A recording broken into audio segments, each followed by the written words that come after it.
الله وبركاته. الحمد لله الحمد لله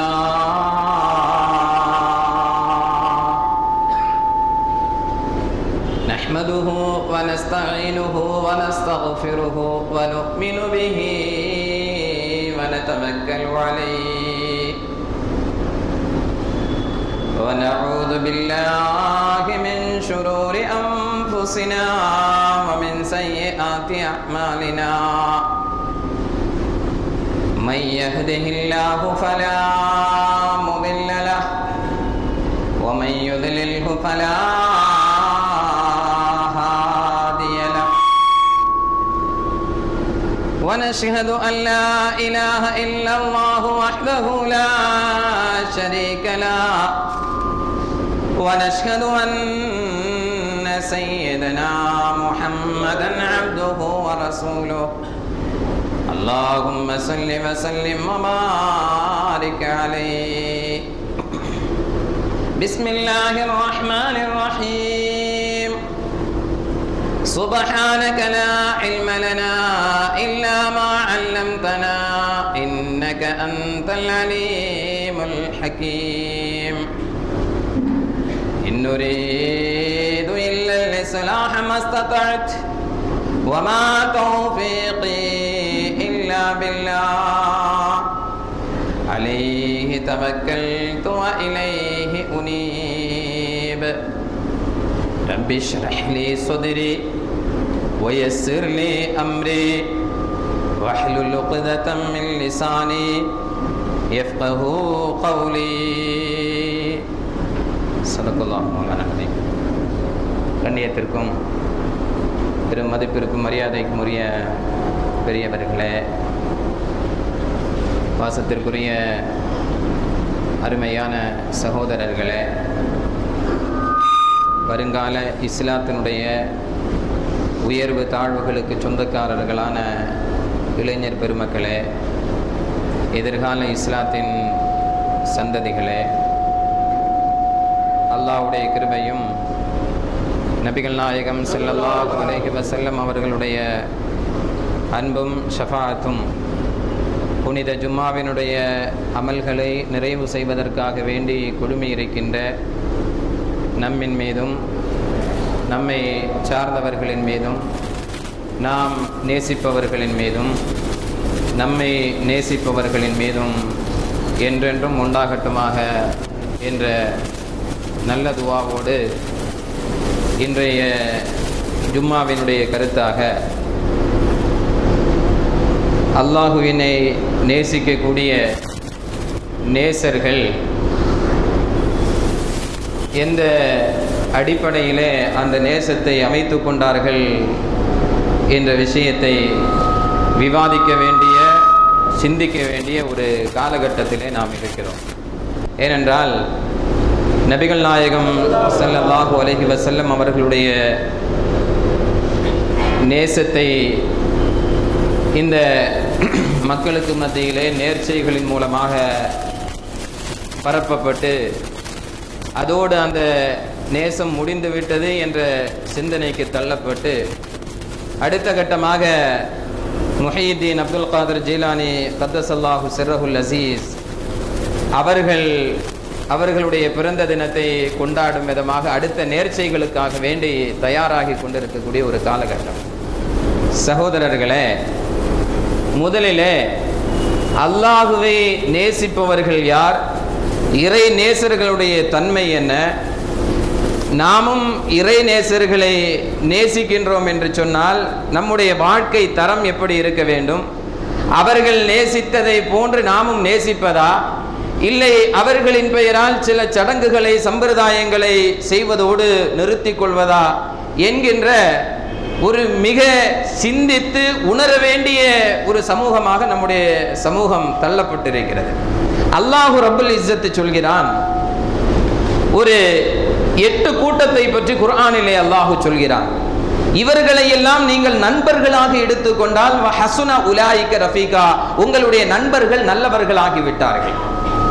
குர்ஆன் சொல்லக்கூடிய ஒரு செய்தி, நட்பு யாரோடு இருக்க வேண்டும், எப்படி இருக்க வேண்டும், எந்தெந்த நட்புகள் உலகத்திலே வழிகெடுக்கும், எந்தெந்த நட்புகள் உலகத்திலும் நாளை ஆகிரத்திலும் உங்களுக்கு கை கொடுக்கும் என்பதை பற்றியெல்லாம் அல்லாஹ் ரப்புல் இஸ்ஸத் மிக தெளிவாக நமக்கு எடுத்துரைக்கிறார். சகோதரர்களே, நட்பு என்பது இரண்டு விதம் என்பதை குர்ஆனின் மூலமாக உணர்ந்து கொள்ள முடிகிறது. நபி ஆதம் அலைஹிஸ்ஸலாத்து வஸ்ஸலாம் அவர்கள் சுவர்க்கத்திலே படைக்கப்பட்டு சுவர்க்கத்திலே உலவிக் கொண்டிருக்கக்கூடிய அந்த காலகட்டத்தில் ஷைத்தான் அவர்களை வழிகெடுக்க வேண்டும் என்று முயற்சிக்கின்ற பொழுது அல்லாஹ்விடத்திலே சவால் விட்டு வருகிறான்.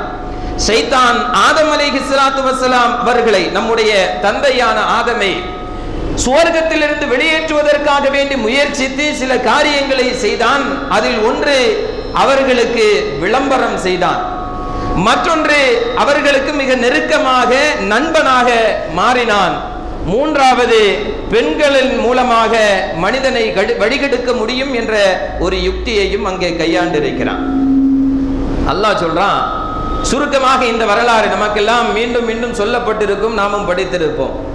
அல்லாஹ் சொன்னான், ஃபகுல்னா யா ஆதமு இன்ன ஹாதா அதுவுல் லக வலி ஸௌஜிக ஃபலா யுக்ரிஜன்னகுமா மினல் ஜன்னதி ஃபதஷ்கா. அல்லாஹ் சொல்கிறான், ஃபகுல்னா நாம் சொன்னோம், யா ஆதம் ஆதமே, இன்ன ஹாதா நிச்சயமாக இந்த இப்லீஸ் இந்த ஷைத்தான் அதுவுல் லக உனக்கும் எதிரி, வலி ஸௌஜிக உன்னுடைய மனைவிக்கும் எதிரி, ஃபலா யுக்ரிஜன்னகுமா உங்கள் இருவரையும் அவன் இந்த சுவர்க்கத்திலிருந்து வெளியாக்கி விட வேண்டாம், வெளியேற்றி விட வேண்டாம். அப்படி வெளியேற்றினால் நீர் வழிகட்டவராக அல்லது நல்லவர்களுக்கு முரணாக நல்லவர்களின் என்றும் இல்லாதவராக போய்விடுவீர். இன்னலக அல்லா தஜுஅ ஃபீஹா வலா தஅரா, இந்த சுவர்க்கத்திலே உமக்கு பசி கிடையாது, இங்கே நிர்வாணமாக இருந்தாலும் உங்களுக்கு உடை தேவையில்லை, அந்த நிர்வாணம் என்பது வெளியே தெரியாது. இங்கே உங்களுக்கு தாகம் இருக்காது, வெயிலினுடைய உஷ்ணத்தை சூட்டை நீங்கள் அனுபவிக்க மாட்டீர்கள். இப்படியெல்லாம் இருக்கக்கூடிய சுவர்க்கத்திலிருந்து அந்த ஷைத்தான் உங்களுடைய எதிரி, உங்களுக்கு மட்டுமல்ல எதிரி, உங்களுடைய மனைவிக்கும் எதிரி. இந்த சுவர்க்கத்திலிருந்து வெளியாக்கி விட வேண்டாம் என்று அல்லாஹ் எச்சரித்ததற்கு பின்னாலும் ஷைத்தான் இந்த மனித சமூகத்தை வழிகெடுப்பதற்காக வேண்டி இந்த ஒட்டுமொத்த சமூகத்தையும் சுவர்க்கத்திலிருந்து வெளியேற்றி மீண்டும் சுவர்க்கத்தின் பக்கம் செல்ல விடாமல் தடுத்துக் கொண்டிருப்பதற்கு 3 யுக்திகளை பயன்படுத்துகிறான். ஒன்று அட்வர்டைஸ்மென்ட், விளம்பரம். ஷைத்தான் சொன்னான், فوسوس إليه الشيطان قال يا آدم هل أدلك على شجرة الخلد وملك لا يبلى. ஷைத்தான் ஆதமினுடைய மனதை தடுமாறச் செய்கிறான், சலனத்தை ஏற்படுத்துகிறான். எதன் மூலமாக சலனத்தை ஏற்படுத்துகிறான் தெரியுமா? ஹல் அதுல்லுக அலா ஷஜரத்தில் குல்தி, உங்களுக்கு நிரந்தரமான ஒரு மரத்தின் மீது நான் உங்களுக்கு அறிவிக்கட்டுமா?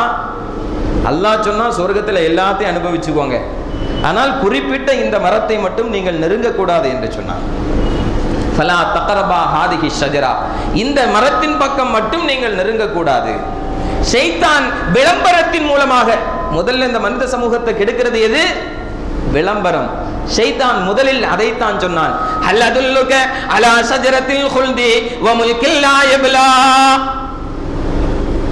நிரந்தரமான ஒரு அரசாட்சியை, நிரந்தரமாக சுவர்க்கத்தில் இருப்பதற்குரிய ஒரு வழிவகையை நான் உங்களுக்கு செய்து தரட்டுமா?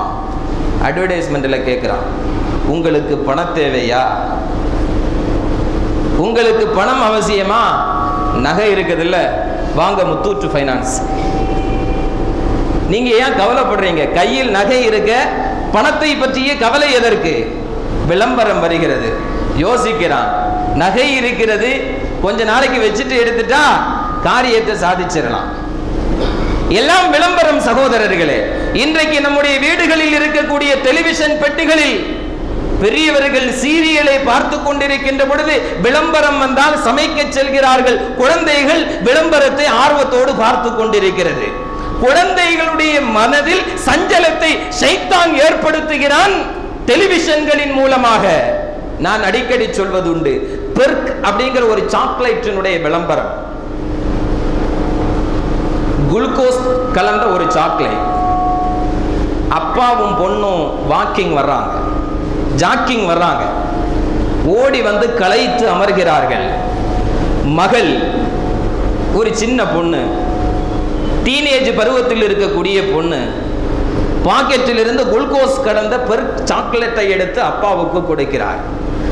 சாக்லேட்டை சாப்பிட்ட அப்பா சொல்கிறார், நான் குளுக்கோஸ் கலந்த சாக்லேட்டை சாப்பிட்டதுனால இன்னொரு 2 ரவுண்டு போயிட்டு வர்றேன். மகள் கண்டிப்பாக செல்ல வேண்டும் என்பதற்காக வேண்டிய சாக்லேட்டை அப்பாவுக்கு கொடுத்திருக்கிறார். அப்பா போன உடனே மகள் விசிலடிக்கிறாள். காதலன் வருகிறான். அவர்களோடு அமர்ந்து பேசுகிறார்கள். பார்க்கக்கூடிய குழந்தைகளுக்கு பெர்க் என்ற சாக்லேட்டில் கலந்திருக்கக்கூடிய குளுக்கோஸினுடைய தன்மை ஞாபகத்திற்கு வருமா? அப்பாவை ஏமாற்றிவிட்டு காதலனோடு பார்க்கில் அமர்ந்து பேசுவதற்கு, சல்லாபிப்பதற்கு பெர்க்கை பயன்படுத்தலாம் என்ற சிந்தனை வருமா? ஷைத்தான் இதைத்தான் சுவர்க்கத்தில் பயன்படுத்தினான். சகோதரர்களே, நமக்கு வேண்டுமானால் சாதாரணமாக இருக்கலாம். விளம்பரம் வருகின்ற பொழுது நம்முடைய தேவைகளை நிறைவு செய்வதற்காக வேண்டி நாம் செல்லலாம். குழந்தைகள் விளம்பரத்தை தான் ஆர்வத்தோடு பார்த்து கொண்டிருக்கிறார்கள். அது உங்களுடைய வீட்டிலும் என்னுடைய வீட்டிலும் நடந்து கொண்டிருக்கக்கூடிய ஒரு விஷயம். விளம்பரம் வந்தால் குழந்தைகளின் கவனம் டிவி பெட்டியின் பக்கம் திரும்பும். வேண்டுமானால் ஜும்மா முடித்து விட்டு சென்று பாருங்கள். உங்களுடைய வீடுகளில் குழந்தை இருந்தால் குழந்தைகள் விரும்பி பார்ப்பது விளம்பரத்தை. அந்த விளம்பரம் தான் சுவர்க்கத்தில் இருந்த நம்முடைய பெற்றவர்களை வெளியேற்றியது. அந்த விளம்பரம் தான் பூமியிலிருந்து சுவர்க்கத்தினுடைய பாதையை நம்மை தடுத்துக் கொண்டிருக்கிறது. சுவர்க்கத்துக்கு போகாம இருக்கிறதுக்கு ஷைத்தான் என்னவெல்லாம் செய்வானோ அதையெல்லாம் செய்து கொண்டிருக்கிறான். வேறொரு ஸ்ப்ரேயினுடைய, பெர்ஃபியூமினுடைய விளம்பரம். மகன் தன்னுடைய மகளை, காதலியை அப்பாவுக்கு அறிமுகப்படுத்துகிறான். எல்லாம் இந்த கலந்துரையாடல் நடந்து கொண்டிருக்கின்ற பொழுது அப்பா போய் பெர்ஃபியூம் அடிச்சிட்டு வராரு. மகனின் காதலி மனைவி அப்பாவை விரும்புகிறார். இன்னும் கொச்சையாக அந்த விளம்பர காட்சிகள் வருகிறது. இதெல்லாம் நம்ம வீட்டில் நமக்கு தெரியாம அன்றாடம் நம்முடைய குழந்தைகள், நம்முடைய பெண்கள், நம்முடைய பெண் பிள்ளைகள் பள்ளிக்கூடங்களில் படித்துக் கொண்டிருக்கக்கூடிய, கல்லூரிகளில் பயின்று கொண்டிருக்கக்கூடிய நம்முடைய பிள்ளைகள் விளம்பரம் தானேன்னு நம்ம விடுறோம். ஆனால் அவர்களுடைய உள்ளத்திலே ஷைத்தானுடைய சூழ்ச்சிகள் பதிவு செய்யப்பட்டு கொண்டிருக்கிறது. மிக கவனமாக இருக்க வேண்டும். குழந்தைகளுடைய மனசுல என்ன பதியுதோ அது அப்படியே இருக்கும். அதற்கு பெர்ஃபியூமினுடைய விளம்பரம், சாக்லேட்டினுடைய விளம்பரம், இன்ன ஏராளமான விளம்பரங்கள் டிவி பெட்டிகளின் மூலமாக நம்முடைய வீடுகளில் புகுத்தப்படுகிறது. இது ஷைத்தான் செய்யக்கூடிய சூழ்ச்சி. ஷைத்தான் முதல்ல சொன்னா, அல்லதுல்லுக அலா ஷஜரத்தில் குல்தி வ முல்கின் லா யப்லா, நிரந்தரமான முடிவே இல்லாத ஒரு அரசாட்சியின் மீது இந்த சுவர்க்கத்திலே நீங்கள் நிலையாக இருப்பதற்கு நான் ஒரு விஷயத்தை அறிவிக்கட்டுமா? அட்வர்டைஸ்மெண்ட் யுக்தியில முதல்ல சில வருடங்களுக்கு முன்னால் அர்ஜுன் அம்மா யாரு அப்படிங்கிறது மாதிரி ஒரு அட்வர்டைஸ்மெண்ட் வந்தது. எல்லோருக்குமே வித்தியாசமாக தென்பட்டது. முதலில் ஒரு கேள்வியை கேட்பது, என்ன விஷயம் எல்லாம் தெரியாது. அர்ஜுன் அம்மா யாரு? எல்லா இடத்துலயும் பிளக்ஸ் போர்டு. அப்புறம் தான் தெரியுது அது ஒரு பால் கம்பெனியினுடைய விளம்பரம். 4.5 பால் யார் குடிக்கிறானோ அவன் தான் அர்ஜுன். அர்ஜுனுக்கு யார் இந்த 4.5 பாலை வாங்கி கொடுக்கிறாரோ அதுதான் அர்ஜுன் அம்மா. இந்த விளம்பர யுக்தியை எல்லோரும் கையாள ஆரம்பித்தார்கள். சகோதரர்களே, இது குர்ஆன் சொன்னது இந்த யுக்தியை, இது ஷைத்தான் சொன்னான். குர்ஆன் தான் உலகத்துக்கு சொல்லிச்சு. ஷைத்தான் இப்படி ஒரு அட்வர்டைஸ்மெண்ட் யுக்தியை எங்க பயன்படுத்தினான்? சுவர்க்கத்தில் இருக்கும் போது பயன்படுத்தினான். இன்றைக்கு இருக்கக்கூடியவர்கள் அல்ல, இன்றைக்கு விளம்பரம் செய்யக்கூடியவர்கள் அல்ல, இது ஷைத்தானுடைய சூழ்ச்சி. அது எந்த விளம்பரப்பட டைரக்டர் அதை எடுத்திருந்தாலும் சரி, எந்த அட்வர்டைஸ்மெண்ட் கம்பெனியினுடைய ஓனர் அதை பயன்படுத்தினாலும் சரி, இது ஷைத்தானுடைய சூழ்ச்சி. ஷைத்தான் தான் முதல்ல சொன்னா, அல்லதுல்லுக்கு உங்களுக்கு அறிவிக்கட்டுமா? எதை அறிவிக்கட்டுமா? அர்ஜுன் அம்மா யாருங்கிறதையா? அலா ஷஜரத்தில் குல்தி, நிரந்தரமான ஒரு மரத்தின் மீது நான் அறிவிக்கட்டுமா? கேட்டுட்டு விட்டுட்டான். மசீரது மாதிரி தெரியல. அடுத்து வந்தா, உங்களுக்கு நான் அட்வைஸ் பண்றேன்ப்பா, நல்ல ஒரு நண்பனா என்ன ஏத்துக்கோங்க, நல்ல ஒரு ஃப்ரெண்டா என்ன ஏத்துக்கோங்க, உங்களுக்கு நல்லதுக்கு தான் சொல்றேன். இப்படி நண்பனாக வந்தான். நட்பின் மூலமாக வந்து ஆதம் அலைஹிஸ்ஸலாத்து வஸலாம் அவர்களோடு நெருங்கி ஹவ்வா அலைஹிஸ்ஸலாத்து வஸலாம் அவர்களின் மூலமாகத்தான் நாம் சுவர்க்கத்திலிருந்து வெளியேற்றப்பட்டோம். அப்ப ஷைத்தான் எடுத்துக்கொண்ட விதம் 3: ஒன்று விளம்பரம், மற்றொன்று நட்பு, மற்றொன்று பெண். இதுதான் இன்றைக்கு இளைய தலைமுறையை வடிகெடுத்துக் கொண்டிருக்கக்கூடிய ஒரு செயல். நாட்டில் எத்தனை கற்பழிப்புகள் நடக்கிறது, எத்தனை விபச்சாரங்கள் நடக்கிறது, எத்தனை தவறான காரியங்கள் நடக்கிறது. இதெல்லாம் தனி மனிதன் செய்யக்கூடியதா? எல்லாம் நட்பினுடைய அடிப்படையிலே அரங்கேறக்கூடிய செய்திகள். எல்லா செயல்பாடுகளுக்கும் நட்பு பக்கபலமாக இருந்து கொண்டிருக்கிறது. எல்லா கடத்தல்களுக்கும், எல்லா விபச்சாரங்களுக்கும், எல்லா தவறான காரியங்களுக்கும் ஒருவன் மதுவுக்கு அடிமையாகிறான், போதைக்கு அடிமையாகிறான் என்று சொன்னால் அங்கேயும் நட்பு இருக்கிறது. எனவே நட்பை முடிவு செய்ய வேண்டும். யாரோடு நட்பு வைப்பது? இறைநேசர்கள் முடிவு செய்தார்கள், இறைவனோடு மட்டும்தான் நட்பு. அல்லாஹ் சொன்னான், ومن الناس من يتخذ من دون الله اندادا يحبونهم كحب الله والذين آمنوا اشد حبا لله. ஈமான் கொண்டவர்கள் அல்லாஹ்வை மட்டுமே அளவு கடந்து நேசிப்பார்கள். உன்னிடத்திலே ஈமான் இருக்கிறதா? உன்னிடத்திலே ஈமான் இருக்கிறதா? உன்னுடைய உள்ளத்திலே நிறைந்திருப்பது இறைவனுடைய சிந்தனை மட்டும்தான். அல்லாஹ்வை மட்டும்தான் நீ நேசிப்பாய். ஈமான் உடையவர்கள் அல்லாஹ்வை மட்டுமே அளவு கடந்து நேசிப்பார்கள். பெற்றவர்களை விட, பிள்ளைகளை விட, நண்பர்களை விட, உலகத்தை விட, எல்லாவற்றை விடவும் உன்னுடைய உள்ளத்தில் அல்லாஹ் நிறைந்திருந்தால் சகோதரா, நீ முடிவு செய்து கொள், நீயும் ஒரு இறைநேசன் தான். உன்னுடைய எல்லா கவலைகளையும், உன்னுடைய எல்லா துக்கங்களையும், உன்னுடைய எல்லா சங்கடங்களையும் பகிர்ந்து கொள்ளக்கூடிய ஒரு நல்ல நண்பன் அல்லாஹ். அல்லாஹ் நண்பனா வரமாட்டானா? அல்லாஹ் நண்பனாக வரமாட்டானா? அல்லாஹ் சொல்றான், வத்தஹதல்லாஹு இப்ராஹீம கலீலா. அல்லாஹ் இப்ராஹிம் அலைஹிஸ்ஸலாத்து வஸலாம் அவர்களை நண்பனாக தேர்ந்தெடுத்துக் கொண்டான். அல்லாஹ் மனுஷனை நண்பனாக்குறான். நாம அல்லாஹ்னா கடவுள் அப்படிங்கிற ஒரு தூரமான அந்தஸ்தோடு வைத்துக் கொண்டிருக்க வேண்டிய அவசியம் இல்லை. அல்லாஹ் நமக்கு மிக நெருக்கமானவன். அல்லாஹ் மனுஷனை நண்பனாக எடுக்கிறான். அப்ப மனுஷனால அல்லாஹ்வை நண்பனாக எடுக்க முடியாதா என்ன? இப்ராஹிம் என்ன செய்தாரு? இப்ராஹிம் என்ன செய்தார்?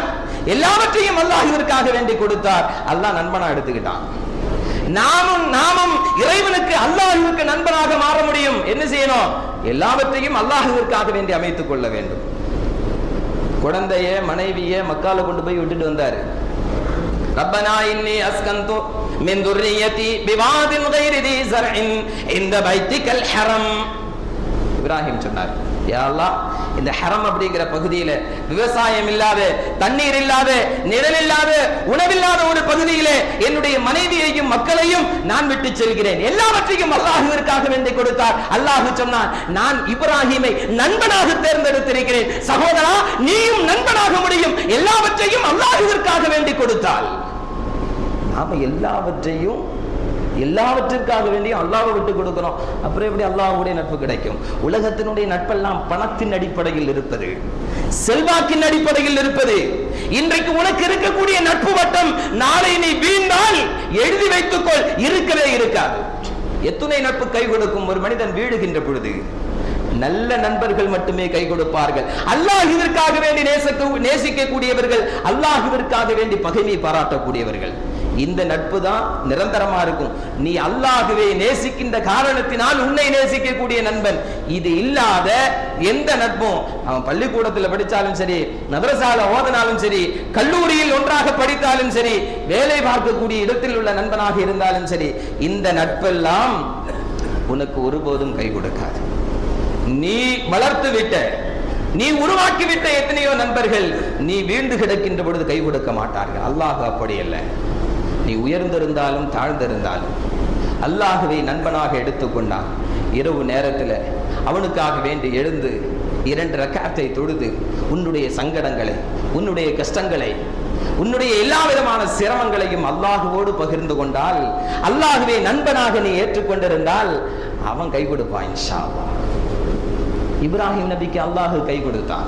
அல்லாஹ்விற்காக வேண்டி எல்லாவற்றையும் இழந்த பொழுது நெருப்பை குளிர்ச்சியானதாக அல்லாஹ் ஆக்கி கொடுத்தான்.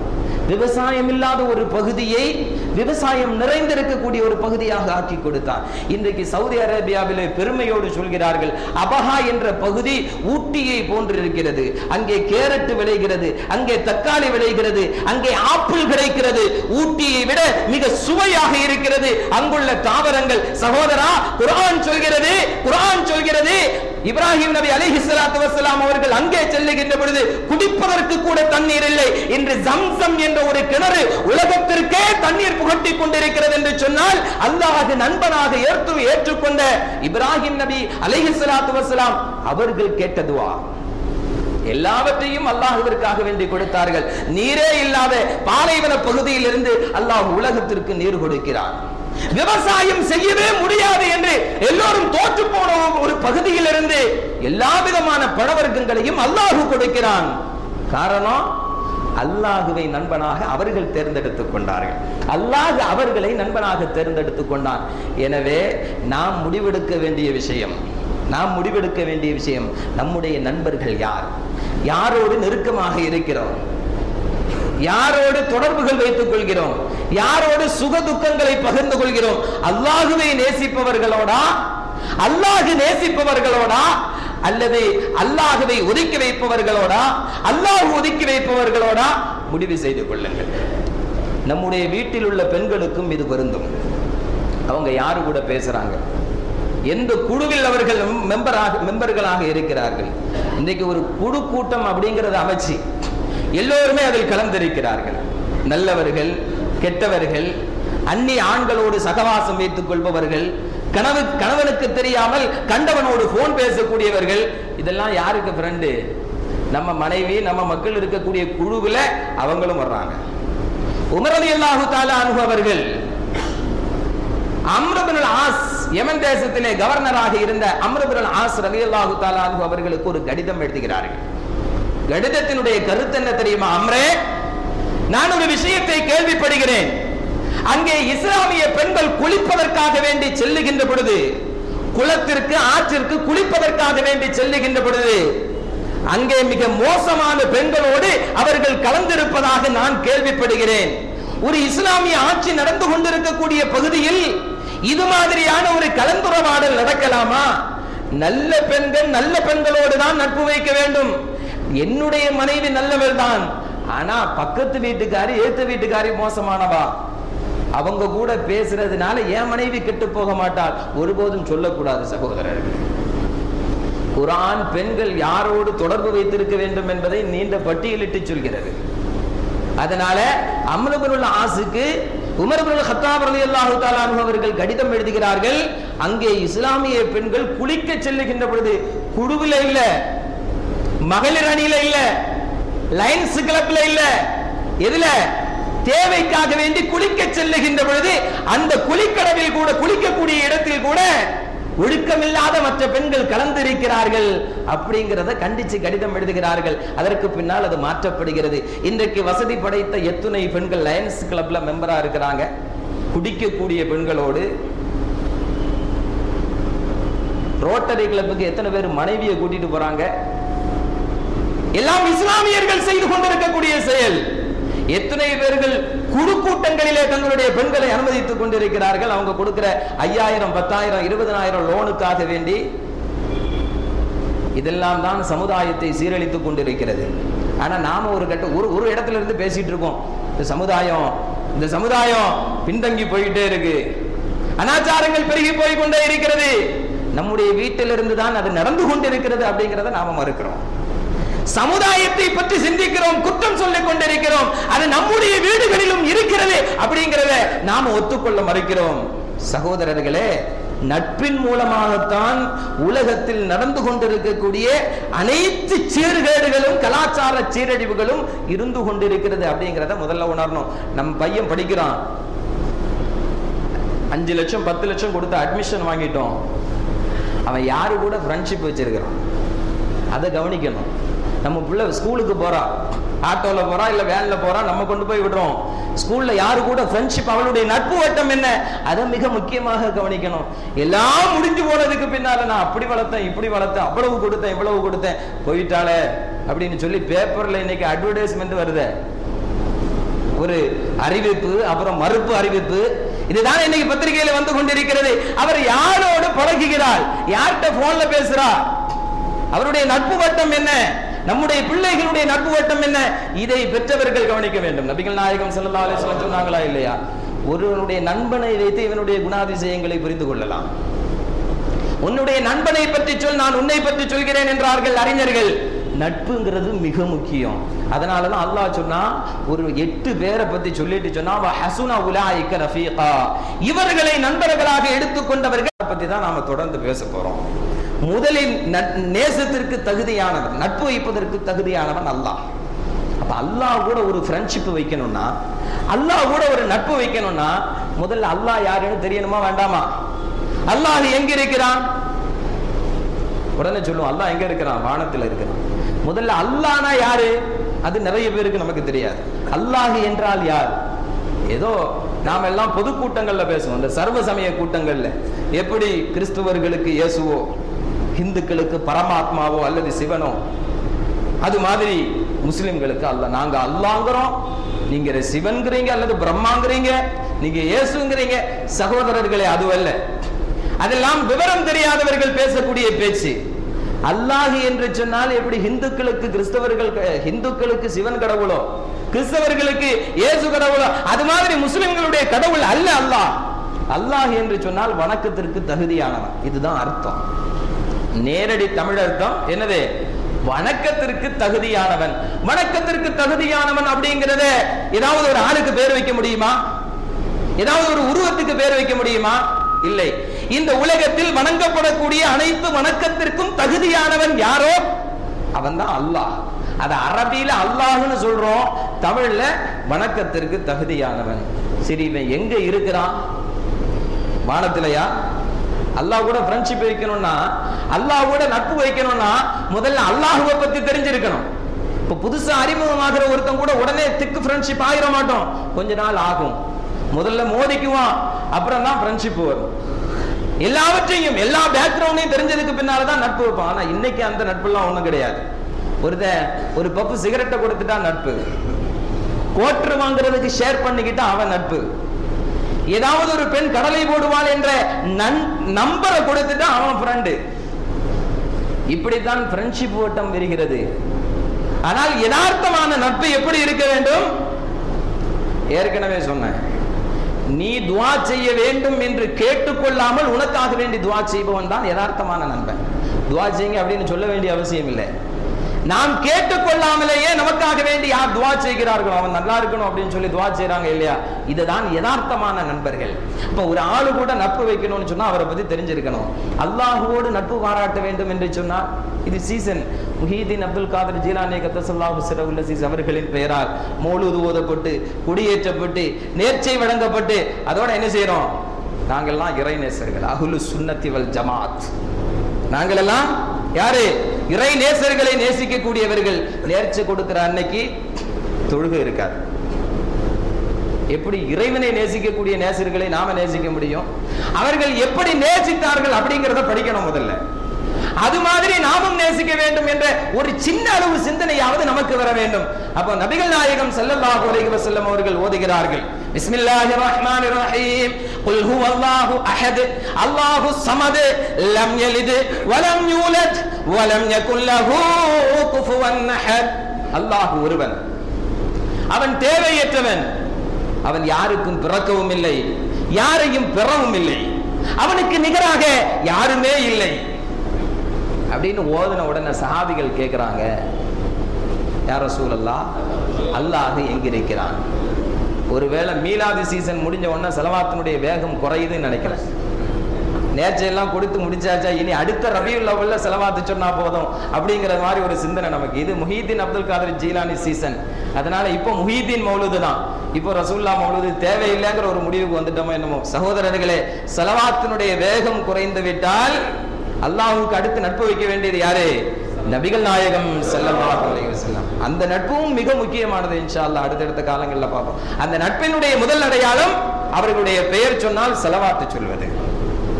அப்போ சஹாபிகள் கேட்கிறாங்க, ஐனல்லாஹ், அல்லாஹ் எங்க இருக்கிறான்? இது ஒவ்வொரு முஸ்லிமும் கண்டிப்பாக தெரிந்து கொள்ள வேண்டிய ஒரு விஷயம்.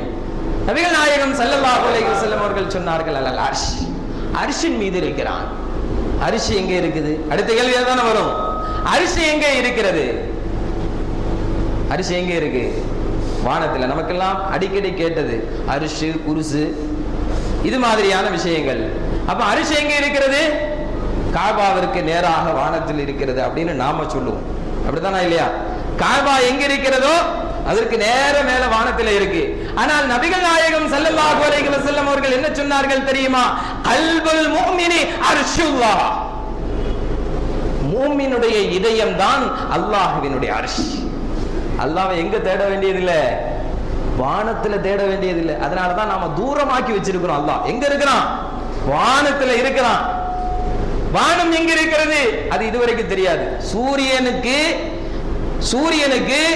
சூரியன்ல ஒரு ஆளை ஒரு கற்பனையில நிறுத்தி வச்சுக்கிட்டு, நாமெல்லாம் சயின்ஸ் படிச்சவங்க, சூரியன்ல இதுவரைக்கும் யாரும் போகல. ஒருத்தனை ஒரு கற்பனையில் வைத்துக் கொண்டு அங்க ஒரு ஆள் இருக்கிறாரு, நம்ம நண்பர் இருக்கிறாரு. அவருக்கு இங்கிருந்து, அவர் கையில ஒரு செல்போன் இருக்குது, நம்ம கையில ஒரு செல்போன் இருக்கிறது. இங்கிருந்து ஹலோ என்று ஒரு வார்த்தை சொன்னால் அந்த ஒளி செல்போன்களின் மூலமாக செல்வதற்கு 200 வருஷம் ஆகுமா? விஞ்ஞானிகள் சொல்றது. ஒளிதான் மிக வேகமாக பயணிக்கக்கூடியது. அப்படித்தானா?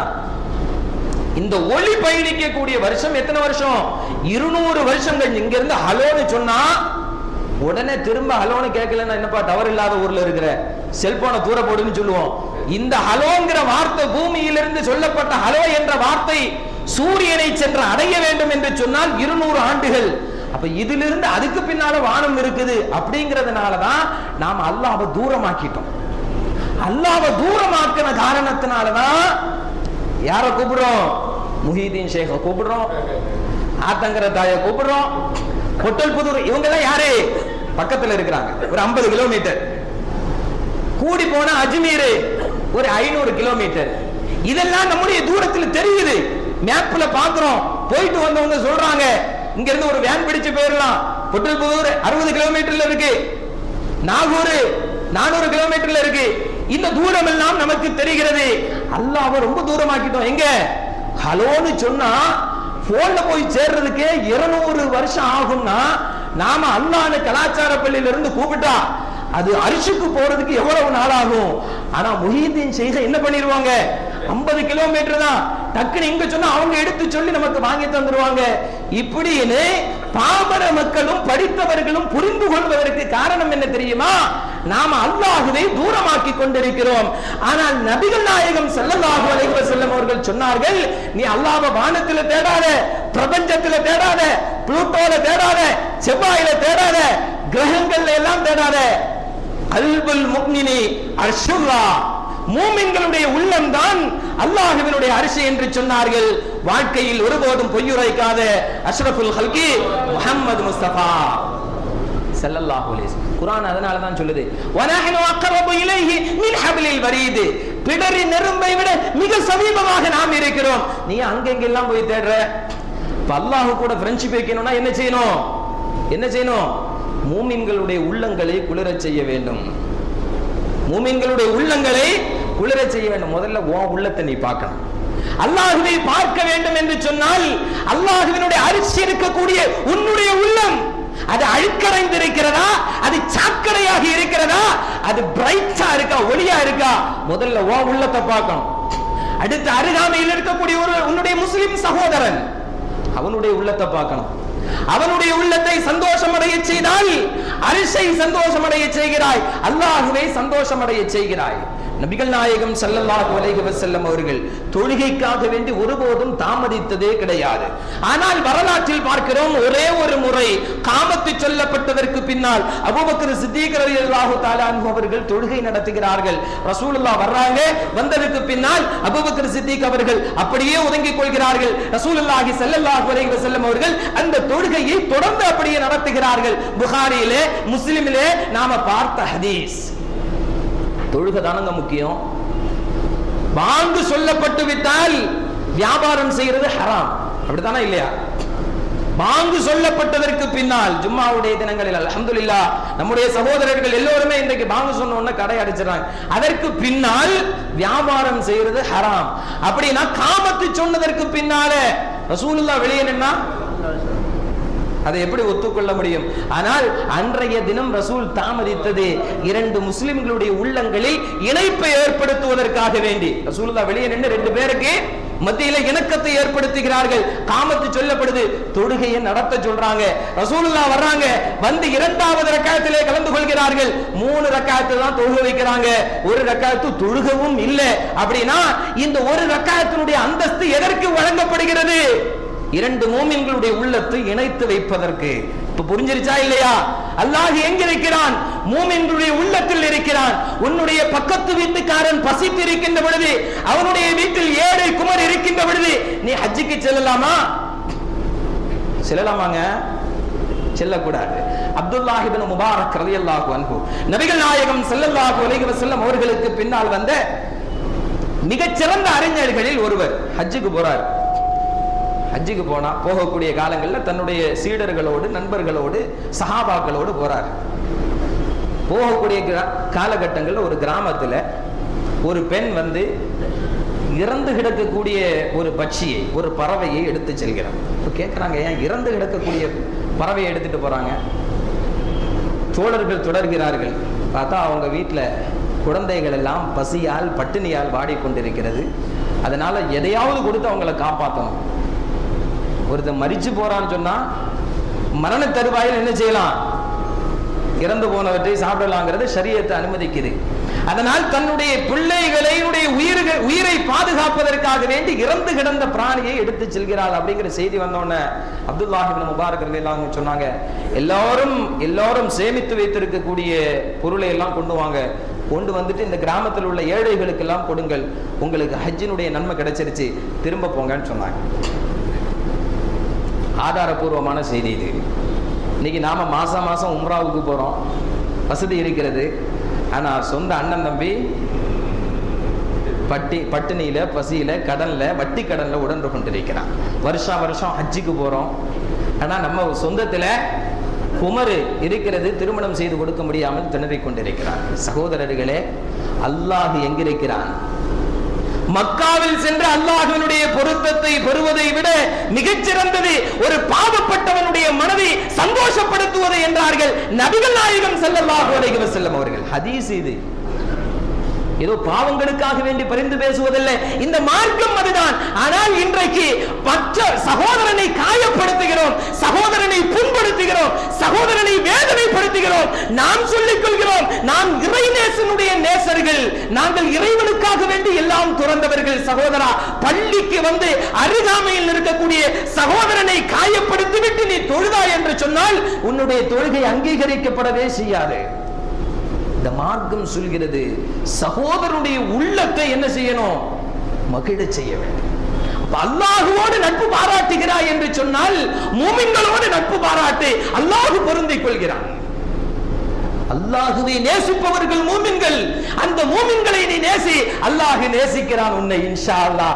நட்பு அல்லாஹ்வோடு இருக்க வேண்டும் என்று சொன்னால் அல்லாஹ் மூமின்களுடைய உள்ளத்தில் இருக்கிறான். உன்னுடைய உள்ளத்தை பார், அடுத்து அருகாமையில் இருக்கக்கூடிய சகோதரனுடைய உள்ளத்தை பார். அடுத்து நபிகள் நாயகம் ஸல்லல்லாஹு அலைஹி வஸல்லம் சொல்றது, அல்லாஹ்வோடு நட்பு பாராட்ட வேண்டும் என்று சொன்னால் அல்லாஹ்வை ஃப்ரெண்ட்ஷிப்பா எடுக்கணும்னு முடிவு பண்ணிட்டு உன்கிட்ட ஒரு காரியம் இருக்கக்கூடாது.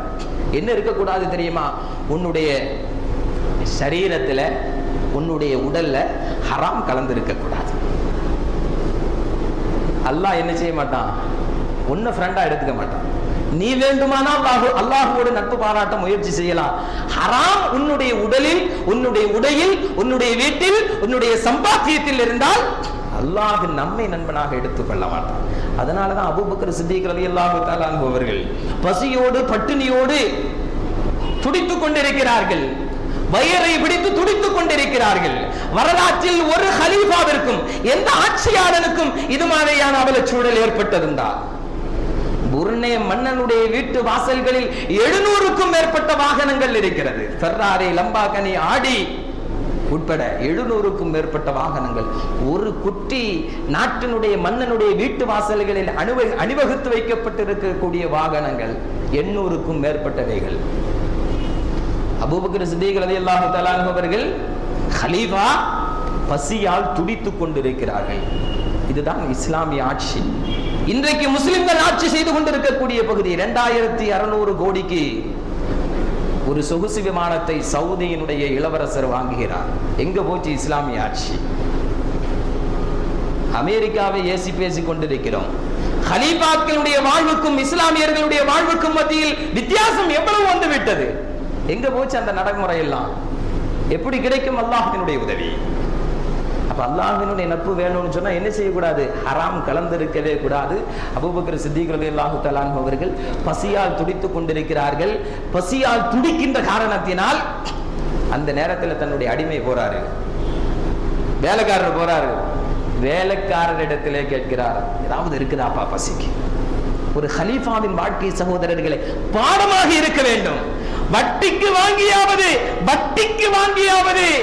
ஆடம்பர திருமணங்களை செய்து கொண்டிருக்கக்கூடிய நாம், வட்டிக்கு வாங்கியாவது வாகனங்களிலே பவனி வந்து கொண்டிருக்கக்கூடிய நாம், பிளேடுக்கு வாங்கியாவது வியாபாரத்தை தூக்கி நிறுத்த வேண்டும் என்று சிந்தனை செய்து கொண்டிருக்கக்கூடிய நாம் கொஞ்சம் சிந்திக்கணும். வேலைக்காரர்கிட்ட கேட்கிறாங்க, ஏதாவது சாப்பிடுறது இருக்கா? அவர் கையில் இருக்கக்கூடிய பேரித்தம் கனிகளை கொடுக்கிறார். பசியில வேகமா சாப்பிடுறாங்க. சாப்பிட்டதற்கு பின்னால் கேட்கிறார்கள், எப்போ இது எங்கிருந்து கிடைச்சது? பசியால் வாடிக்கொண்டிருக்கக்கூடிய அந்த காலகட்டத்திலும் கிடைத்த 2 பேரித்தம் பழங்களை சாப்பிட்டு விட்டு கேட்கிறார்கள், தோழரே இது எங்கிருந்து கிடைத்தது? அவர் சொல்கிறார், நான் ஒரு கிராமத்துக்கு போனேன், எனக்கு குறி சொல்வது தெரியும். என்னது தெரியும்?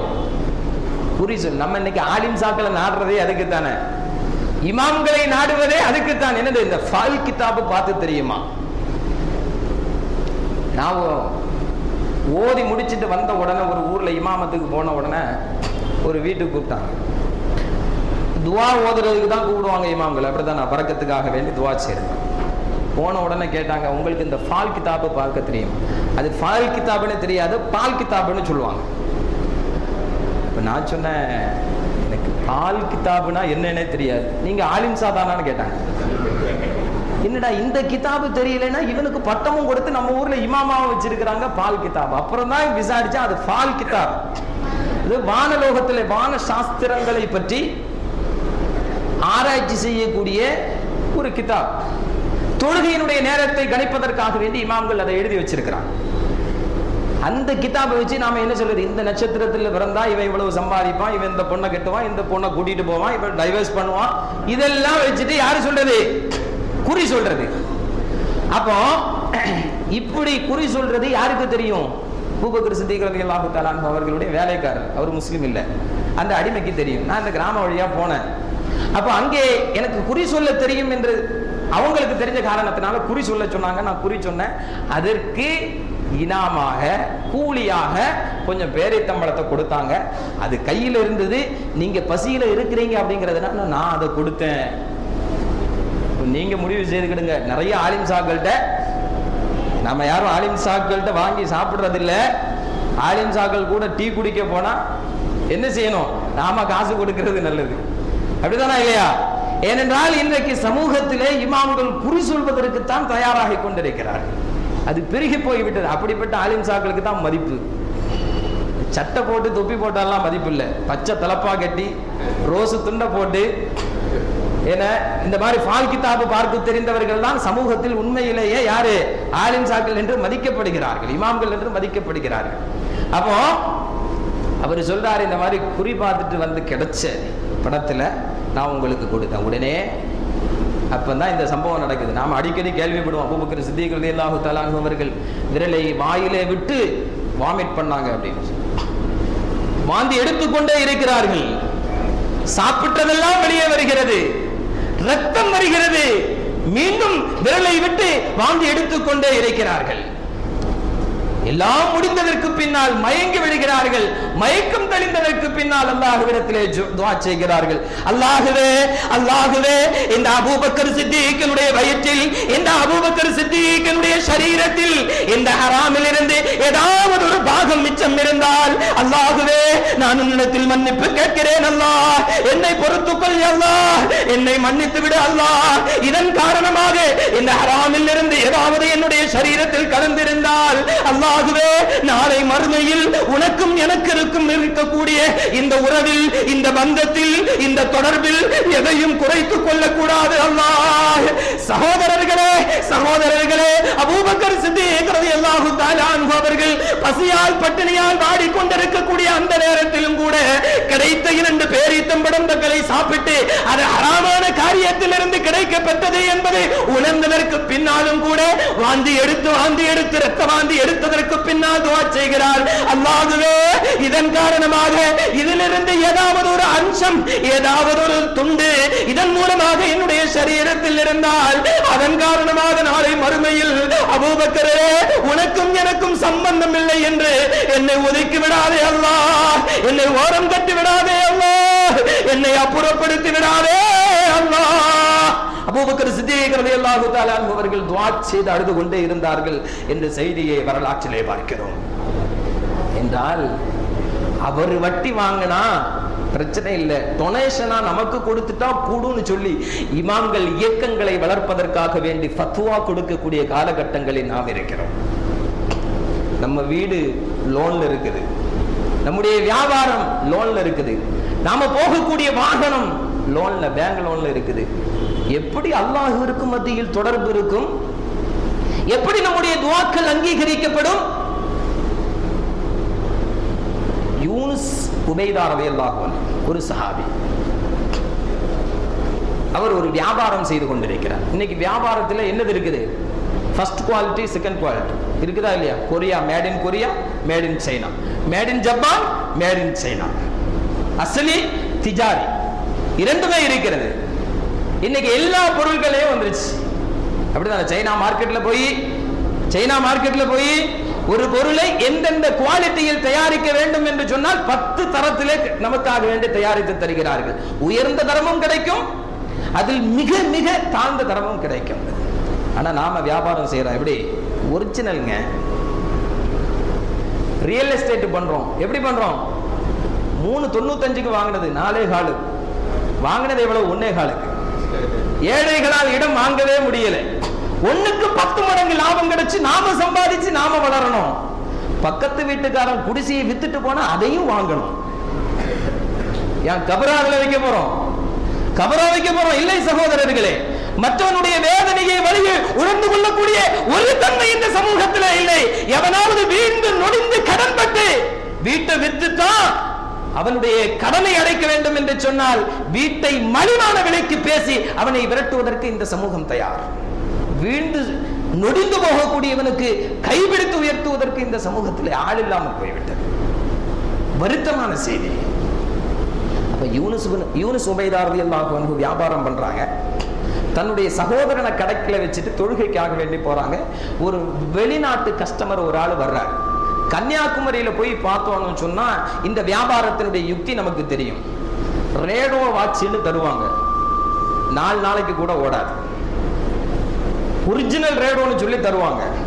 ரேபான் கிளாஸ்ன்னு தருவாங்க, போட்டு 10 நாள்ல கண்ணு வலி வந்துடும்.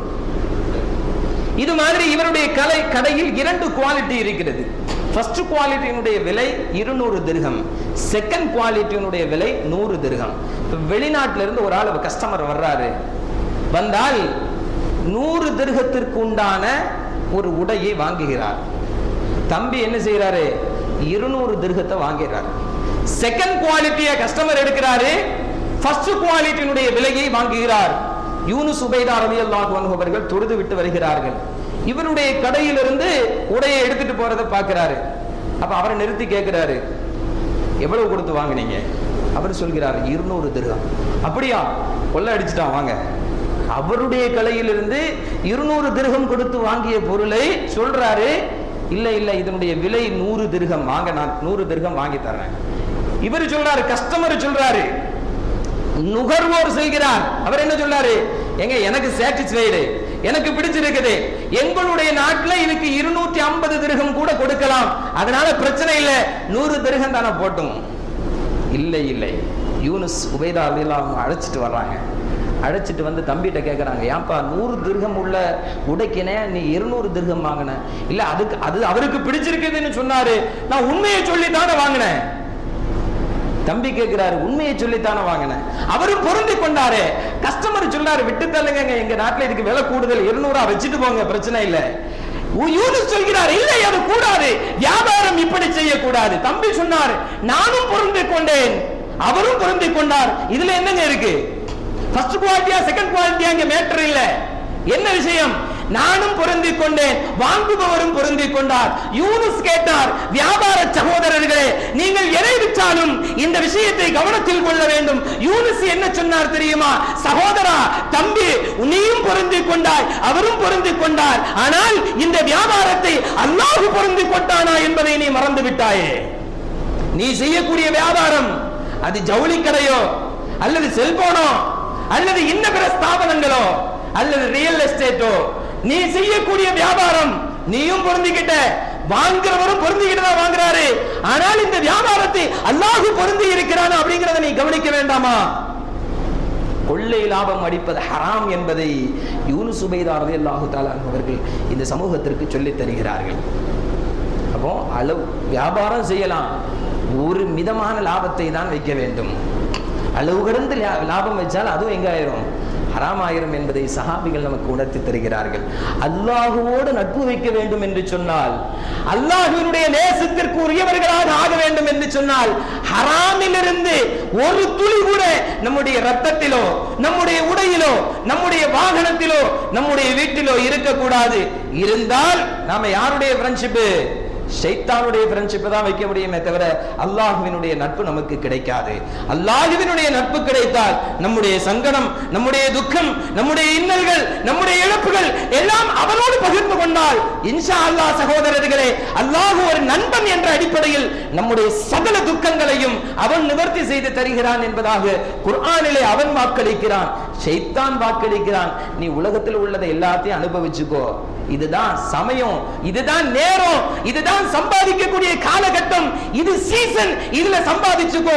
ஷைத்தான் வாக்களிக்கிறான், அல்லாஹ்வும் வாக்களிக்கிறான், உலகத்தில் நீ எதுவுமே அனுபவிக்காத, நியாயமாக நடந்து கொள், நாளை மறுமையில் உனக்கு தருகிறேன். அல்லாஹ்வும் வாக்களிக்கிறான். நாளை மறுமையில் ஷைத்தானை சந்திப்போம். قال الشيطان لما قضي الامر ان الله وعدكم وعد الحق ووعدتكم فاخلفتكم. ஷைத்தான்ட சொல்லுவோம், என்னப்பா உலகத்தில் நீ தானே சொன்ன கொள்ள லாபம் எடுக்கலாம், பொருட்களை பதுக்கலாம், வட்டி வாங்கலாம், லோன் எடுத்துக்கிடலாம், இதெல்லாம் நீ தானே சொன்ன. இன்சூரன்ஸ், இன்வெஸ்ட்மெண்ட் எதுல பண்றோங்கிறதெல்லாம் முக்கியம் இல்லை, பணம் மட்டும்தான் முக்கியம் என்ற நோக்கத்தில் வாழ்ந்து கொண்டிருக்கிறோம். இது ஷைத்தானுடைய வாக்குறுதி. ஷைத்தான்ட்ட சொல்லுவோம், நீ தானப்பா சொன்ன எல்லாம் அனுபவிச்சுக்கோன்னு சொல்லி, இப்போ விட்டுட்டு போறியான்னு அவன் சொல்லுவான், அல்லாஹ்வும் உனக்கு வாக்களிச்சான், வட்டி வாங்காத, ஹராம செய்யாத, கொள்ள அடிக்காத, பொருள்களை பதுக்காத, லோன் எடுக்காத. அல்லாஹ் சொன்னான், நானும் வாக்களிச்சேன், எல்லாத்தையும் அனுபவிச்சுக்கோன்னு. நீ அல்லாஹ் சொன்னதை கேட்காம எதுக்குடா என் பின்னால வந்த? என்னுடைய நோக்கமே உன்னை சொர்க்கத்திலிருந்து தடுக்கணும்ங்கிறதான் குர்ஆன் சொல்லக்கூடிய செய்தி இது. ஷைத்தான் யார்கிட்ட சொல்லுவான்? ஷைத்தானுடைய வாக்கை நம்பி ஷைத்தானுக்கு பின்னால் சென்றவர்களோடு ஷைத்தான் சொல்லுவான், நானும் சொன்னேன், அல்லாஹ்வும் சொல்லத்தானே செய்தான். நபிமார்கள் வந்தாங்களா இல்லையா? குர்ஆன் சொல்லியதா இல்லையா? பயான்களில் சொல்லப்பட்டதா இல்லையா? குர்ஆன்ல படிச்சியா இல்லையா? அதை நம்பாம நீ எதுக்குடா என் பின்னால வந்த? அதனால நீ போ, எங்க போ? நரகத்துக்கு போய் என்று ஷைத்தானே நரகத்தில் தள்ளக்கூடிய ஒரு சம்பவத்தை நாளை மறுமையில் நடக்கும் என்று குர்ஆன் சொல்கிறது. எனவே சகோதரர்களே, ஷைத்தானோடு நட்பு வைத்துக் கொண்டிருக்கிறோமா அல்லது நட்பு அல்லாஹ்வோடு இருக்கிறதா என்பதை முடிவு செய்து கொள்ள வேண்டும். நாம் மூமின்கள் என்று சொன்னால் அல்லாஹ்வை மட்டுமே நேசிப்போம், அவனுக்கு மட்டுமே எல்லா காரியத்தையும் செய்வோம். நம்முடைய உள்ளத்தில் முழுக்க முழுக்க அல்லாஹ்வினுடைய பொருத்தத்தை மட்டுமே வைத்துக் கொள்ள வேண்டும். மூமின்கள் அல்லாஹ்வை தான் நேசிப்பார்கள். அப்படி நேசிக்க தலைப்பட்டு விட்டால் நாமளும் யார்தான்? ஷேக் தான், நாமளும் வலியுல்லா தான், நாமும் இறைநேசர்கள் தான். நமக்கும் நிறைய கராமாத்துகளை சாதித்து காட்ட முடியும் என்பதை குர்ஆனும் ஹதீஸும் நமக்கு சொல்கிறது. எனவே இறைநேசர்களை நேசிக்கிறோம் என்று புதிய புதிய பிதஅத்தான காரியங்களில் ஈடுபடாமல், மார்க்கம் அனுமதிக்காத காரியங்களில் ஈடுபடாமல், வாழ்க்கையில் இறைவனை நேசிக்கக்கூடிய இறைநேசர்களாக அல்லாஹ் ரப்பல் இஸ்ஸத் நம் அனைவர்களையும் ஆக்கி அருள் புரிவானாக. வாஹிரு தஅவானா அல்ஹம்துலில்லாஹி ரப்பில் ஆலமீன். அஸ்ஸலாமு அலைக்கும் வரஹ்மத்துல்லாஹி.